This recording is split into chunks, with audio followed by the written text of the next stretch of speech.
Iran में Khamenei के मृत्यु के बाद जो कि ईरान के सुप्रीम लीडर थे, तो ईरान में क्या चल रहा है उससे ज़्यादा चीज़ें अलग हो गई हैं पाकिस्तान और भारत जैसे देशों में, जहां पर कि खामेनी या फिर कोई भी इस तरह की चीज़ों का कोई संगठन या कुछ कह लीजिए कि ऐसी चीज़ें अस्तित्व में होनी ही नहीं चाहिए। उसके बाद भी अभी पाकिस्तान में आपको पता होगा 20 लोग मारे जा चुके हैं बस केवल इनकी मृत्यु के बाद जो प्रदर्शन हुआ है। ठीक है, उसके बाद मैं बात करूं दोस्तों तो भारत में क्या स्थिति चल रही है और साथ ही साथ ईरान में क्या स्थिति चल रही है, पूरा इस वीडियो में हम लोग समझेंगे और क्या हो रहा है और आने वाले समय में क्या क्या होने वाला है। इस मृत्यु को लेकर के भी देखा जाए और कारण क्या क्या रहेंगे, इन सब चीजों पे बात करेंगे। गल्फ कंट्रियां क्या कह रही हैं और जो मुस्लिम कंट्रियां हैं उनका क्या रिएक्शन है इस चीज पे।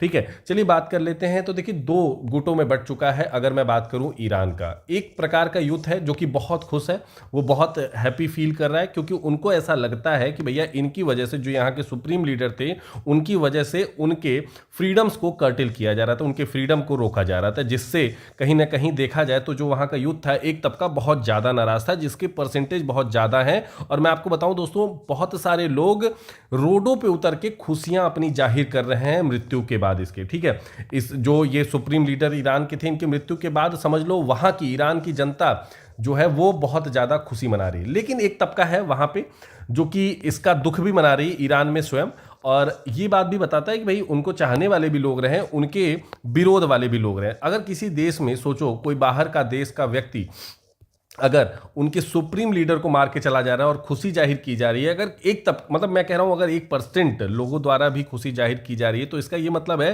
कि कहीं ना कहीं वो देश हित में कुछ चीजें ऐसी थी जो वो नहीं कर रहे थे। लेकिन इसमें अगर देखा जाए, चाहे सिया मुस्लिम हो चाहे सुन्नी मुस्लिम हो, दोनों प्रकार के मुस्लिम, इसका जो अन्य कंट्री में है, कौन सी कंट्री उसका भी नाम लूंगा और सबसे पहले मैं शहर वाइज चलूंगा, वो देश आता है भारत। भारत के जो मुस्लिम है ये बहुत ज्यादा विरोध कर रहे हैं। ठीक है, ये बहुत ज्यादा विरोध कर रहे हैं। और ऐसा भी नहीं था कि जैसे पहले ऑटोमन एम्पायर जैसा वो खलीफा वाला कॉन्सेप्ट था, उस तरह का ये कॉन्सेप्ट भी नहीं है। ये ऐसा कुछ नहीं है कि भाई पोप टाइप के, जैसे पोप क्या होते हैं भैया, ये सबसे सुप्रीम एक कह लीजिए प्रीस्ट होते हैं जो कि ईसाई के होते हैं। लेकिन मेरे भाई जो ओटोमन एम्पायर के जैसे पहले थे, फर्स्ट वर्ड, वो भी अभी कहानी में बताऊंगा ओटोमन एम्पायर वाली भी, इससे रिलेट करके, ताकि आपको चीजें क्लियर हो जाए। लेकिन अभी थोड़ी सी बात कर लेते हैं भारत की। देखिए, उसके पहले पाकिस्तान में 20 लोग मारे गए हैं, ये ऑफिशियल डेटा है। इससे ज्यादा लोग मारे जा चुके हैं पाकिस्तान में जब ये लोग प्रदर्शन कर रहे थे, किसके, यूएसए और इजराइल ने जो उनके खामेई को जो मारा है उसकी वजह से। अच्छा ठीक है भाई, चलो, ये विरोध कर रहे थे। और ये कहाँ विरोध कर रहे थे दोस्तों, तो ये लोग विरोध कर रहे थे जो एम्बेसी थी उसके सामने, जहां पर की गोलीबारी होती है, जिसके बाद तकरीबन 20 लोगों की मृत्यु हो जाती है। अब बताओ इन लोगों का क्या रोल था। गए थे, मरने गए थे गेट पे, जा करके गेट पे परेशान कर रहे हैं वहां के दूतावास के लोगों को, चीजों को। वहां धरना देने से क्या फायदा मिल जाएगा। कुछ दिन पहले आपके प्रेसिडेंट, आपके प्राइम मिनिस्टर जा करके पीएम साहब बोल रहे हैं कि भैया ट्रंप को क्या दो, नोबेल पीस प्राइज दो। तो नोबेल पीस प्राइज का मांग करो ना भाई, तुम क्यों जा रहे हो वहां पे ये सब मांग करने। ठीक है, अगर तुम्हारे हिसाब से नोबेल पीस प्राइज ट्रंप को करना चाहिए तो ट्रंप ने ही तो मारा है, तो क्या दिक्कत है तुम्हें, पहली चीज। चलिए आगे चलते हैं। भारत में भी कुछ मुस्लिम थे उस समय, बड़ा सपोर्ट कर रहे थे और खुल के इन चीजों को बोल रहे थे कि भैया नोबेल पाकिस्तान मांग रहा है, गलत नहीं मांग रहा है। चेन्नई का ये हाल है दोस्तों, और मैं ये वीडियो प्ले नहीं कर सकता, लेकिन मैं आपको प्ले करके दिखाता कि भैया वहां पे लोग इतने दुखी हैं, रो रहे हैं कि पूछे मत। ये हाल है चेन्नई का। मैं पूरे भारत की खबर दिखाऊंगा, फिर उसके बाद आ जाइए, ये देखिए हैदराबाद के मुस्लिम्स हैं। मैं ये भी बताऊंगा कि ये देखो ईरान के मैटर पे इतनी एकता इनके अंदर आ गई है, लेकिन वही भारत में जब पहलगाम होता है तो ये लोग कहाँ चले जाते हैं। कहना बहुत बहुत लोगों को मेरी बात बुरी लग सकती, कड़वी लग सकती है, लेकिन जब पहलवान हुआ, 26/11 पहलगाम हुआ, 26/11 का अटैक हुआ, वाराणसी बम ब्लास्ट हुआ, दिल्ली बम ब्लास्ट हुआ, अभी हाल ही में दिल्ली बम ब्लास्ट हुआ होगा, देखा होगा आप लोगों ने। ठीक है, उसके बाद बहुत सारे सीरियल बम ब्लास्ट मतलब होते रहते हैं। 14 तारीख का पुलवामा हुआ था। आप बता दो कि इस तरह के हमारे जो मतलब कह लीजिए मुस्लिम भाई हैं, कह लीजिए, वो उस समय भी भाईचारा कहाँ चला जाता है। लेकिन वही बात जब ईरान पे आई तो ये भाईचारा इस लेवल पे हो चुका है कि भारत के लगभग हर मतलब शहर के हर कोने पे इस तरह का प्रोटेस्ट देखने को मिल रहा है। जंतर मंतर पे आप देख लीजिए, कश्मीर में देख लीजिए कितना प्यार से रो रहे हैं, ठीक है। उसके बाद आप देख सकते हैं कि ये स्थिति है अन्य शहरों की जो आपको देखने को वीडियो मिलेगा। लखनऊ है, यहाँ पे बाकायदा लिखा है भैया इसको तेहरान मत समझिए। तेहरान क्या है? ईरान की राजधानी है, इसको तेहरान मत समझिए, लखनऊ है, ठीक है। और लखनऊ में ये स्थिति बना के रखी गई है। बड़े इमामबाड़ा के पास में इतनी ज़्यादा भीड़ जुटी है कि मैं आपको क्या बताऊं। किस लिए भैया?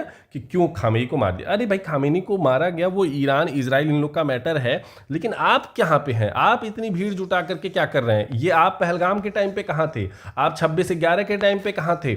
आप पुलवामा के टाइम पे कहाँ थे? उस समय भारत को आपकी आवश्यकता थी, एकता की आवश्यकता थी, तब तो आप लोग पोस्ट पे हंसी दिखती थी, ठीक है। ऐसे ऐसे पोस्ट वायरल होते, तो कहीं ना कहीं ये सवाल उठता है भारत के लिए भी। अगर आप इसी तरह का दर्द दिखाएंगे तब न समझ में आता, जो कि भारत आपको सबसे सेफ देश में बैठा के रखा हुआ है। आप किसी देश में चले जाइए, जो देश मुस्लिम्स के लिए प्रचंड माना जाता है, भैया यहाँ पे तो माना जाता है कि फिर भी मेजॉरिटी जो मुस्लिम्स हैं कहीं ना कहीं बदलाव के बाद यहाँ पे हुए हैं, लेकिन जो गल्फ कंट्रियों के मुस्लिम्स हैं वो तो भाई एग्जैक्टली वो मुस्लिम धर्म को फॉलो करते हुए आ रहे हैं। उनका प्रतिक्रिया तो ऐसा कुछ नहीं देखने को मिल रहा। ये पाकिस्तान और भारत जैसे देश में ही क्यों इस तरह की कट्टरपंथियां या कह लो इस तरह की चीज़ें देखने को मिल रही हैं? कहीं ना कहीं ये दिक्कत नहीं होती आम जनता को, लेकिन ये मेरा मैसेज नहीं है, ये आम जनता का मैसेज। आम जनता का मैसेज इसलिए है क्योंकि दोस्तों ये दिक्कत उनको नहीं होती जब ये पहलगाम में भी इसी तरह की प्रक्रिया देखने को प्रतिक्रिया मिलती भारत के मुसलमानों के द्वारा, या फिर क्योंकि वो भी आतंकी हमला था। ये तो आतंकी हमला भी नहीं, ये तो दो देशों की लड़ाई है। या फिर अगर 26/11 के टाइम में इसी तरह प्रतिक्रिया दिखती, या फिर मेरे दोस्तों पुलवामा के टाइम पे दिखती, लेकिन ये चीज़ें आज तक देखने को नहीं मिली है, जिसका एक दुख देखने को हमेशा मिलता है, ठीक है। इस तरह का हर कोने पे आप देख लो, इस तरह के लखनऊ के और हर जगह इस तरह इजराइल के झंडे जलाए जा रहे हैं, पाकिस्तान के झंडे जलाए जा रहे हैं, लेकिन बशर्ते यहाँ पे मेरा सवाल यही था। अब आ जाते हैं थोड़ी सी कहानी पे। देखो, वर्ल्ड वॉर 2 जब हुआ, वर्ल्ड वॉर 1 हुआ, तो उस समय पे जो ओटोमान का एम्पायर का जो मतलब कह लीजिए इनका खलीफा कहलाता था। खलीफा का मतलब होता है जो सबसे सुप्रीम कह लीजिए होता है, वो था। तो उसको क्या है, ब्रिटिशर ने बहुत बढ़िया से उनको मतलब मारा पीटा कह लीजिए, बहुत चीज़ें भी लगाई और उनको बर्खास्त करके हटा दिया, चलो भगो, इस तरह की कहानी कर दी। तो भारत में भी उसका विरोध देखने को मिला था उस समय पे भी मेरे दोस्तों, भारत में भी उसका विरोध देखने को मिला था, जिसके लिए खिलाफत मूवमेंट चला था। क्या चला था? खिलाफत मूवमेंट चला था 1919 में, अली ब्रदर्स ने शुरू किया था। आप सोचो उस समय पे जब खिलाफत मूवमेंट चला, किसके खिलाफ? ब्रिटिशर के खिलाफ। क्यों चला? क्योंकि भैया ये लोग यूके ने क्या किया था, इनके ओटोमान एम्पायर को भैया हटा देता। ये किसके थे? ये टर्की और के थे। कोई मतलब नहीं था भारत के मुसलमानों से उससे। भारत के मुसलमानों की पहली प्रायोरिटी होनी चाहिए थी भारत को आज़ादी की, लेकिन हुआ क्या कि उन्होंने क्या चलाया? खिलाफत मूवमेंट। लेकिन कोई ऐसा मूवमेंट नहीं चलाया जिससे भारत आज़ाद हो सके, भारत के आज़ादी में उसका हिस्सा बन सके। लेकिन बाद में गांधी जी ने सहयोग मांगा कि भैया चलो आपके खिलाफत मूवमेंट को और नॉन कॉपरेशन मूवमेंट को साथ में हम लोग आगे बढ़ाते हैं। तब जाकर के उन्होंने सपोर्ट किया। उनको लगा कि भाई हमारा खिलाफत मूवमेंट भी आगे चल जाएगा, और इसमें भाई गांधी जी को ये लगा कि नॉन कॉपरेशन मूवमेंट भी हम बढ़ा लेंगे। तो ये गांधी जी की कहीं ना कहीं एक राजनीतिक पकड़ थी और एक धरातल की समझ थी, जिसकी वजह से इस चीज को उन्होंने आगे बढ़ाया। तो इस तरह की घटनाएं क्यों होती है, कमेंट बॉक्स में आप लोग भी मुझे अपना व्यू दीजिएगा।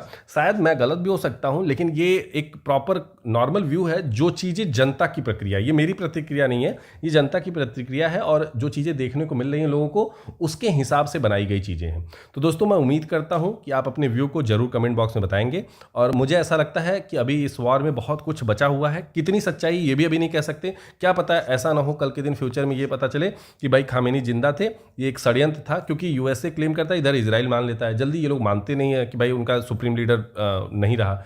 अब ये किस तरह से चीज़ें हो रही हैं। अभी एक अफवाह चल रहा था कि जो इनका जो इनका आगे का उत्तराधिकारी था उसको भी मार गिराया गया है आज, अभी वो भी न्यूज़ आ रही थी, लेकिन अभी तक उस चीज़ की पुष्टि नहीं की गई है, तो इसलिए उस पर भी मैं टिप्पणी नहीं करूँगा। दोस्तों धन्यवाद। जय हिंद, जय भारत।